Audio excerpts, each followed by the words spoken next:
Who's this one from? I got you the biggest one because I love you the most. Have one on me. Love, Snow White. What is it?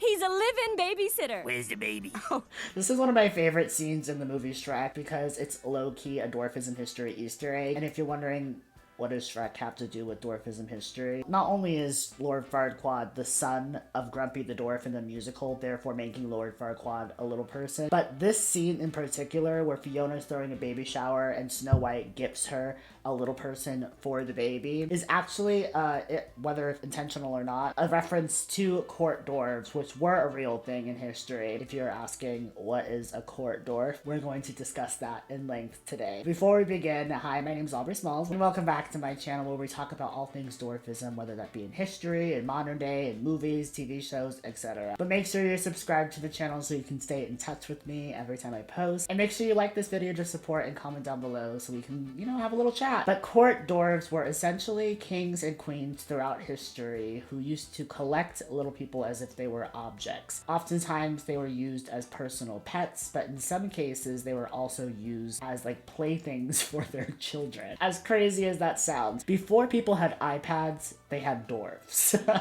Our earliest records of court dwarves were actually in ancient Egypt, which interestingly enough, ancient Egyptians loved little people. Although some collected little people as court dwarves, other little people were able to, become high-ranking officials in society. They even had gods with dwarfism, and thus they thought that little people had this divine connection. So having a little person serving you as a court dwarf meant that you were some big macho man, right? But in ancient Egyptian societies, you saw little people in a variety of different roles, from just normal everyday citizens to high-ranking officials to even gods that were commonly prayed to by people of all different ability types. Egyptians were a lot more welcoming to people with disabilities in general, but when it came to people with dwarfism specifically, they thought they had a connection to the gods. So in particular, they loved their little people. There was even this pharaoh who became pharaoh when he was like 9 years old, and one of the first things he did in office, not in office, he's not the president, but one of the first things he did was he was like, I would like you to collect me a little person, and I will reward whoever does. Yeah, it just goes to show, even back then,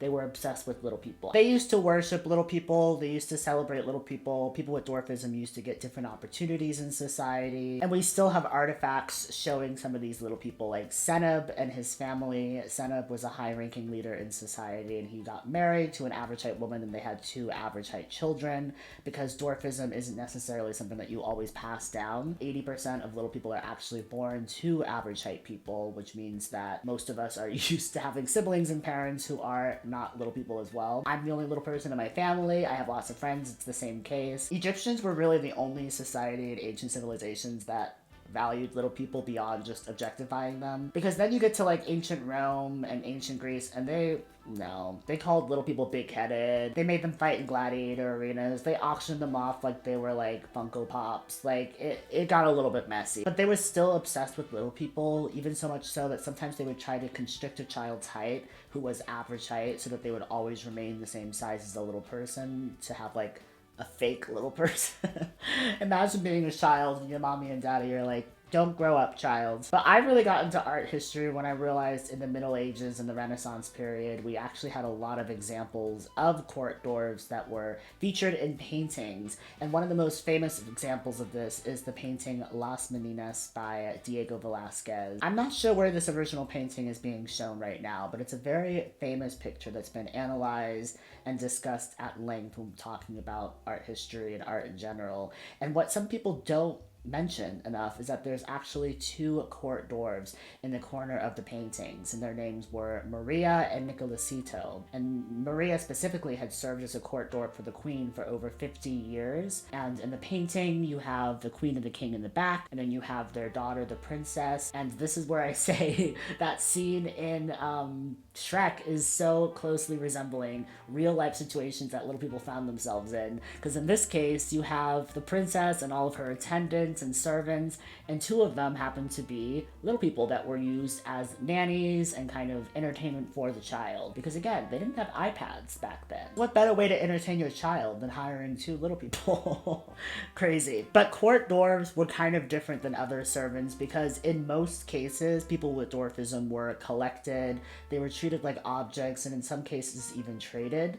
Often they were held against their will in the court, taken from their homelands, whether that be close by or even, hundreds of miles away, because some kings and queens were so obsessed with little people and collected so many, sometimes upward of 100, that they would have jobs within the court to go and scour the globe specifically for little people. So in some courts in Europe, you had African little people who were serving as court dwarfs. They were oftentimes treated like kind of miniature dolls. Like there was a lady in Italy who was a marchioness, and she collected and bred little people, and she would give them away as gifts as if they were like party favors. And there was one little person that she owns that I personally love for rebelling against the system.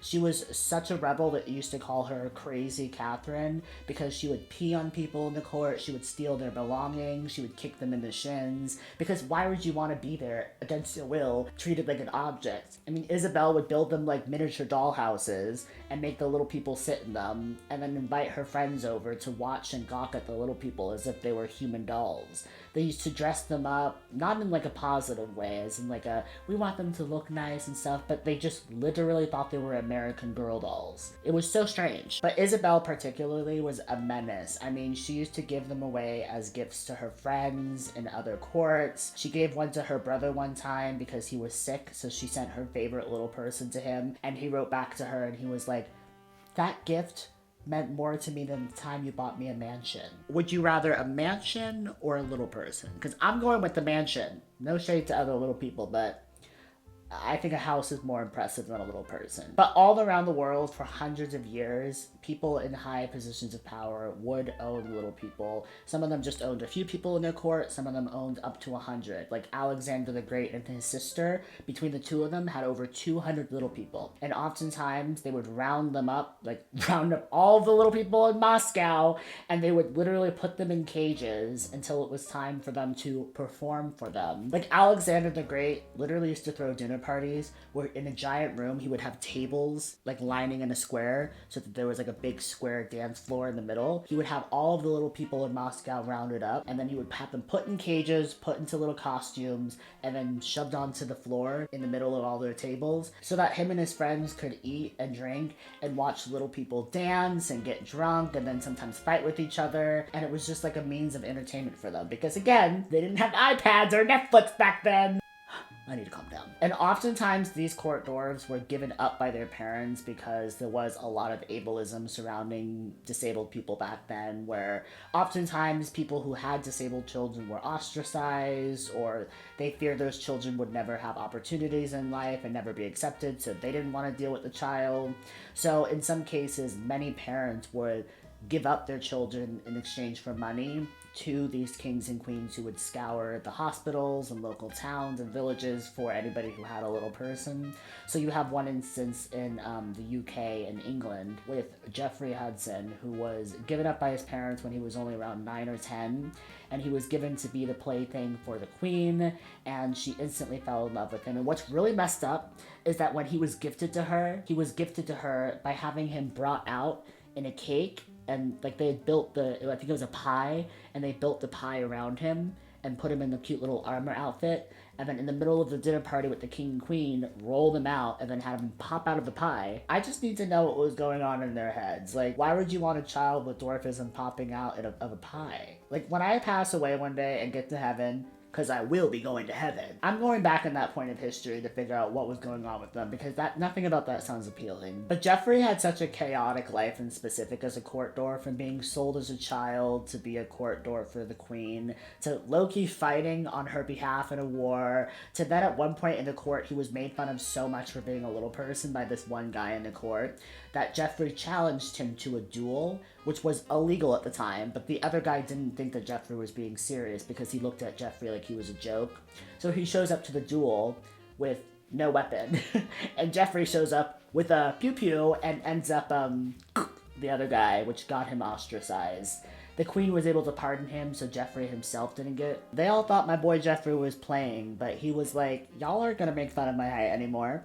Try me, which is just your reminder not to make fun of little people because they might end up popping off on you. Now, in some cases, these little people were able to transcend just being used as human dolls by whoever owns them. Like, you have Richard Gibson, who was actually an incredibly talented painter and one of the only court painters with dwarfism that we know of in history, and he was a well-renowned, well-respected, wealthy painter for members of the court. And although it's awful the way that these people were disregarded as below human and traded as currency, it really does give us insight into the lives of people with dwarfism from China to Europe, who otherwise we don't really have very many records of. People with disabilities were cast aside in societies, treated like they weren't important. So when it comes to historical records and images, a lot of times regular people with dwarfism in society, we don't really have records of them.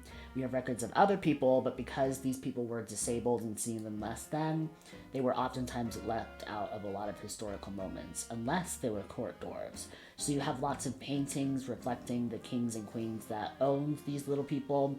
Oftentimes they're painted with the royal hands over their head, and this was a dominancy thing. This was to show and represent how much more powerful the king and queen was than everyone else. The little person in this situation was supposed to reflect the people that the king ruled over, the queen ruled over, and to kind of indicate, like, look how powerful I am, and you're so below me that I put my hand on your head as if it's a stool or a pedestal. Like, it was supposed to signify how unimportant everyone else was compared to the royal itself, and that was, again, depicted with a hand over the head of the court dwarf. Oftentimes you also see these little people pictured with animals, because, again, they were the equivalent in the royals' eyes of an animal, so they were oftentimes pictured or painted with them as well. I say pictured, and if I say photographed at one point of this video, you guys know what I mean. I mean painted, okay? Oftentimes also, these little people were painted in a derogatory, dehumanizing way, and when I say that, I mean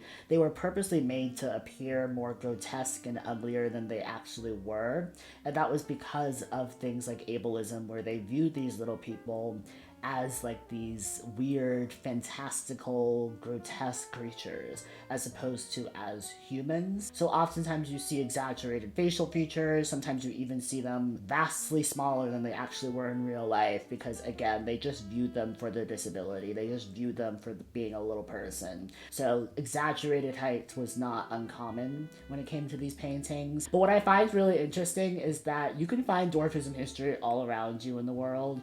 I was watching The Sound of Music, and it's one of my favorite movies of all time. I love Julie Andrews so much. She is one of my original heroes and still is to this day. But in the song Do Re Mi, when they're all skipping about town singing, there's a scene where they all are dancing around a statue. And I got really curious about the statue because it looked like it could possibly be a little person. And I looked it up, and lo and behold, it's actually one of many statues that are a part of what is known as the Dwarf Garden in Salzburg, which you can visit to this day. And they're a collection of statues modeled after real court dwarves. The king had them commissioned and built for his wife, and then they went through an era where they viewed disability as being like a curse, so they got rid of all the statues.